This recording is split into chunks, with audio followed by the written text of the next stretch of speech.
Hi, I'm Pallavi Symons, your makeup expert on Glamrs.com. Today I'm going to show you the most easy and effective way of wearing blush. I think the most common mistake one would make with blush is overdoing the product. To demonstrate, take the color of your choice, use a rounded brush, dip into the product but make sure you shake off the excess. Begin always with the apple of your cheek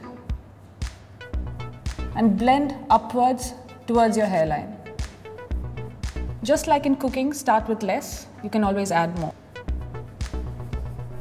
Blend into your hairline and smile because it picks up the apple of your cheek, making sure that you're coloring the right area.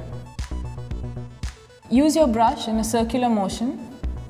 This makes sure that the product is blended and no visible lines appear. Also, this is the best way to use blush because then it won't leave streaks across your cheek. There. The best part about blush application is that you can smile right through it. I hope this video was helpful. Thanks for watching, and until next time, stay tuned, stay glamorous.